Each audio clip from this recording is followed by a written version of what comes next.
रात के 2 बजे एक शहर सो रहा है, पर उसी वक्त एक आदमी अपनी आइडेंटिटी चेंज कर रहा है। नाम बदल रहा है, चेहरा बदल रहा है और शायद देश भी बदल रहा है। ये कोई फिल्म नहीं है, ये है एक ऐसी जंग जिसमें ना टैंक्स दिखते हैं ना मिसाइल्स, पर फिर भी हर दिन लड़ी जाती है। इसे कहते हैं raw versus ISI, invisible war.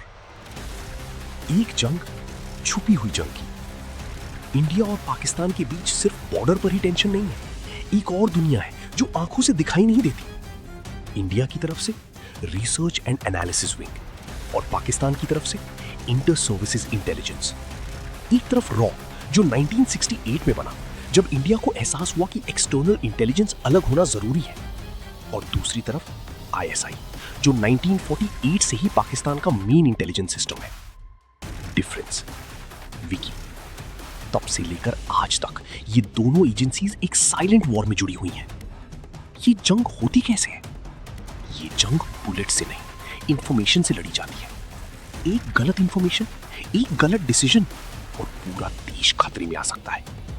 Agents दूसरे देश में घुस जाते हैं फेक आइडेंटिटी के साथ, कभी बिजनेसमैन बनकर, कभी जर्नलिस्ट बनकर। उनका एक ही मिशन होता है, सच निकालना बिना पकड़े जाए।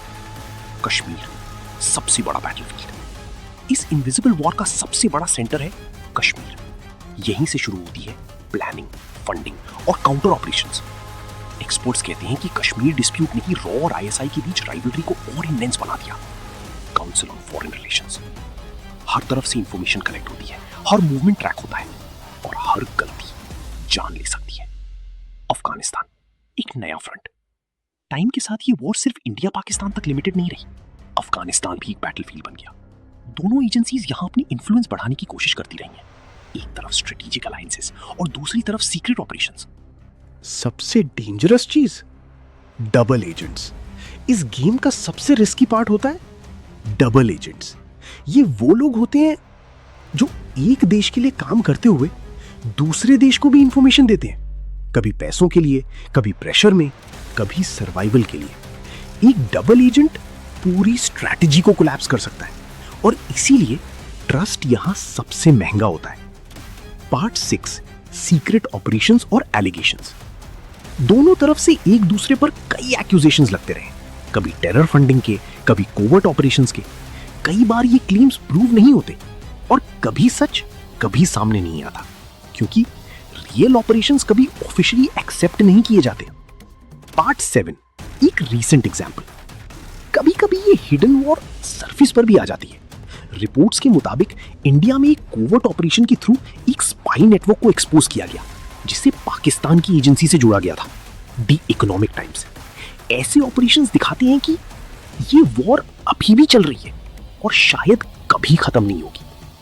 पार्ट 8, इंटेलिजेंस का असली पावर। आज के टाइम में पावर सिर्फ आर्मी या वेपन्स में नहीं है, पावर है इंफॉर्मेशन में। कौन क्या प्लान कर रहा है, कौन किससे मिल रहा है, कौन सा अटैक कब हो सकता है, ये सब पहले से जान लेना ही जीत है। क्लाइमैक्स।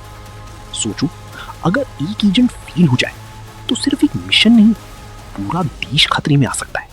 और अगर एक मिशन सक्सेसफुल हो जाए तो एक बड़ा वॉर होने से रुक सकता है। ये है इनविजिबल वॉर। एंडिंग। ये जंग ना कभी ऑफिशियली अनाउंस होती है, ना कभी ऑफिशियली खत्म होती है, बस चलती रहती है चुपके से, अंधेरे में, और शायद आपके आसपास भी।